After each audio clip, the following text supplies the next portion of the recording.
They claim this is all about keeping people safe. They insist it's meant to deal with AI deepfakes. But if that were really the case, why is only one platform being targeted? Alex Phillips believes this has nothing to do with public safety and everything to do with control. They repeat that this is about safety.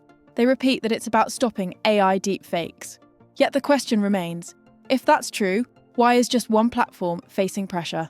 According to Alex Phillips, this isn't about protection at all. It's about who holds the power. This government chills me to the bone. They're pushing forward now with the digital ID thing. They'll find some sort of excuse to make sure they can ram raid us with their disturbing dystopian communist ideology. But something that really did send a shiver down my spine was Sir Keir Starmer's message to X. Okay, so we found out that Grok had been used by some people to do some really deeply disturbing, disgusting things. As a woman who campaigns a lot about women's safety and cares a lot about the hypersexualization and pornification of society, then yes, Grok, get your act together. AI deepfakes are not funny. But Grok's going to, well, look into that, one hopes. AI image editing is going to be limited to paid users only. Well, I think you probably need to go a bit further than that. But what Sir Keir Starmer said about using one of his quangos, Ofcom, using the full forces of all their powers against X, including possibly closing it down. I'm sorry, you can't gaslight me, son. You ain't pulling the wool over my eyes. This has got nothing to do with the AI deepfakes, does it? You don't like X because it is a leading source of news in this country. You don't like X because you don't like free speech. You don't like X because you don't like people being able to exchange informations and opinions and ideas. You don't like the criticism, do you? You're a thin-skinned megalomaniacal monster. That's why you want to close it down. If you really cared about sexual abuses online, there's a myriad porn sites you could have closed down. Didn't do that, did you? I mean, come on. People traffickers advertise their wares on TikTok. You're not threatening to close that down. All sorts of weird things are being sold illicitly on Instagram. You're not closing that down. There are paedophiles out there using platforms such as Snapchat to groom kids. You're not closing that down. And yet, the social media platform that is actually about news and information, and yes, a place, the public forum, where people can get together and, frankly, criticise you, that's the one you're going after? You ain't fooled me, son. We see you. We know what you're doing. This clip feels different because it touches on a concern many people are uncomfortable admitting.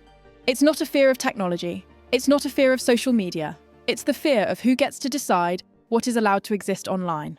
Alex Phillips is very direct about this, and she makes no effort to soften her point. Her message is straightforward. This is not about AI deepfakes, and it is not about protecting women. From her perspective, this is about power, control, and a government that does not like being challenged. Whether people agree with her choice of words or not, the issue she raises is a fair one. If online harm is truly the priority, then the internet is already filled with far more dangerous spaces. Entire porn networks operate openly. Human traffickers promote their activity on major platforms.